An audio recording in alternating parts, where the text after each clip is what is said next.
Hey guys, welcome back to another Grimm's Bookshelf review. I'm Grimm, and today we're going to talk about one of my personal favorite books from this year, which you're not telling the title, but we're going to go ahead and get this started. I'm going to go ahead and read the blurb off the back. We're going to get it running.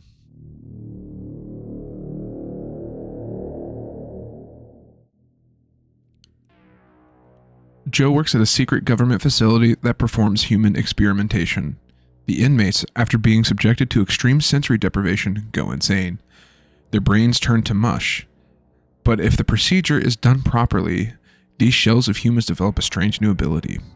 They are able to intercept the sights and senses of anyone in the world.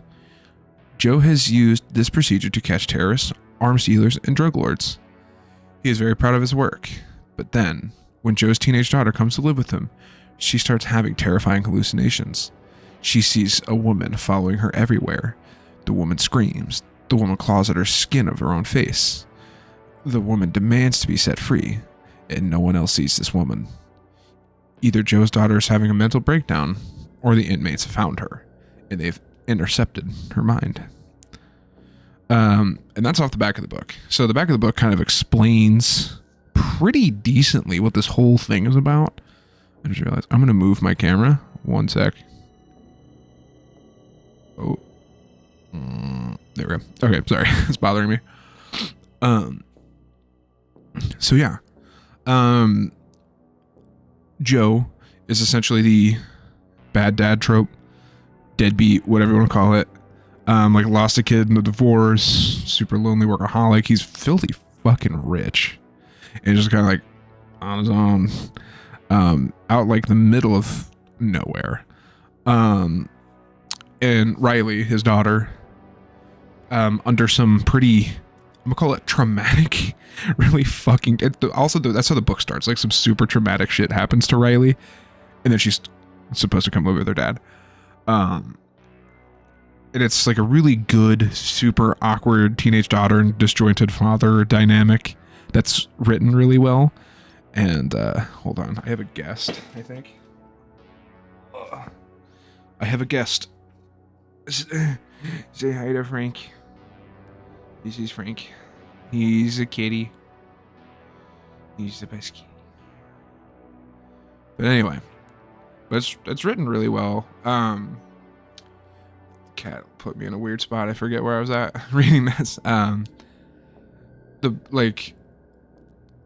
The book is pretty mind melting, and it's like a super like what's real, what isn't real, and it's really fucking like real life scary because it's more like and you can kind of tell that the daughter is like, help, I'm being intercepted, please, and everyone's like, she's probably fine. Which is one of my like two gripes about this book. It's like it's the ultimate gaslight, even from the dad. The dad's like, meh, she's fine. Even though he like obviously he knows what he's doing. And he's like, daughter's probably okay. And the fact that everyone just ignores her, that's really annoying. Hug. He's out of here, he's distracting me.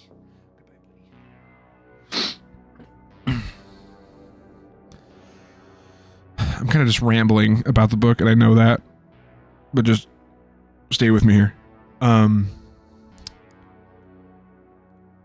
gonna stay on the gripes. The characters do feel a little thin, but I don't think they're supposed to be super dense and well-written characters. In a way, it almost feels like they're supposed to be like just kind of anyone. It's pretty like generally relatable characters, which is good. I feel like it's good. As a whole, and I'm trying to do this without spoiling this book, because really talking about it is, at least in this section, I can talk about spoilers later. Sorry, the cat is just messing with something underneath my feet. But anything else, like talking about like plot stuff, it will absolutely ruin it. Excuse me. It is short. Well, not short. It's like 300 something pages. But it feels short because it's a genuine page turner. You're like locked in. You're like, what's going to happen? What's going to happen? What's going to happen? What's going to happen? And I feel like the big highlights in this book is that it is sci-fi horror, but it's like just like if on a knob, like on knobs, horror's like all the way up, but sci-fi is just like a little up. It's like a little bit. It is just enough of for it not to be like boring to some, because I know sci-fi stuff is really like not some people's jam. Like they really just don't jive with I'm trying to think of a good reference here. Like if anybody knows who S.A. Barnes is, she writes really good sci-fi horror books, but they're very sci-fi. And same with whoever wrote Parasite. Parasite's very sci-fi and very horror, but some people probably get lost in the sci-fi bit.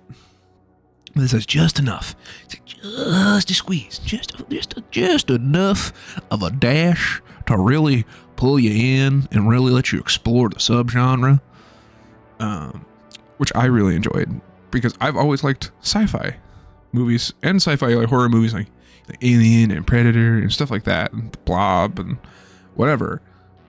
And this really, as far as like literary terms, really helped push me into that boundary and really explore those things. So I feel like if you're looking at sci-fi, like obviously if you're here, you like books and you like horror books, and I get it. But if you're kind of like, I don't know about sci-fi, like try it. Try this one. Try this one as a taste. It's good. And like I can't really talk about it enough. I haven't really met a whole lot of people who have read this book. I'm not saying that it's not a popular book because I know it is. Just in my circle of people, not a whole lot of people have really read this, and they don't really like. I just want people to read it so I can talk about it because it's cool. I think before I go into the spoiler section, which isn't going to be real long, I will say, anybody who is a fan of like Stranger Things, right? So think of 11, how they have 11 and like the super sensory deprivation, and like she can see these people and do these things. Very close to that. It's very parallel to that. And if you like that, it's something you would really enjoy. I'm going to reread it. I read this book earlier this year, and aside from doing some like reading of some blurbs, I've kind of forgotten some things. So this is like the first book I've wanted to reread. Some books I've read, I'm like, I'm good. I don't need to reread that. I'm good. Done. I want to reread this. I'm going to reread this shortly. As soon as I hit a spot where I'm like, I don't know what to read, I'm rereading it. So we're going to move on to spoilers. Sorry guys, I didn't mean to hit you. On to spoilers. So there's a chance to click off now. If you liked it, like, comment, subscribe, do whatever, or don't. I don't care. Spoiler. The instance that puts Riley with her dad, it literally is just like, oh, by the way, your mom shot herself in front of police in a standoff. And it's just like, it's like in the first like handful of chapters, and you're like, what the fuck? Like, why is it? Like, it's not funny, but you're just like, oh my god. Oh, like, yeah, she just come and stay with dad, and mom just like, you police, you ain't gonna catch me. It's so fucked. It's so fucked. And like, she stays with her. She starts seeing this lady, and they're like talking at a dinner table. She like seeing this person, like just this woman just pulling her fucking flesh off at the dinner table. She's like, that's fucked up. That's real fucked up. And like I said earlier, man, no one believes her. And poor girl, she's like, just the ultimate gaslight.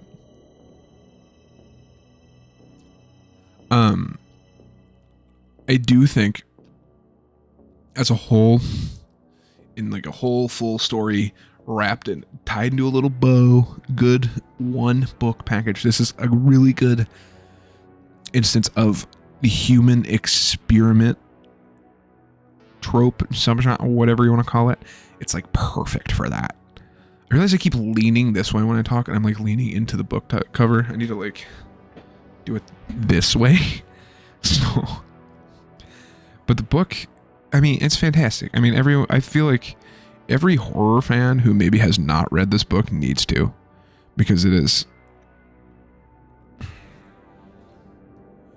so like, there's like parts in it where they're like running through a hallway and they're like running into different rooms, but all the rooms keep changing and they're not normal. They're like, why is this? And they're like accepting it, but it's not real because it's one of the people doing it to their brain when they're trying to get to that person to make them stop doing what they're doing. It's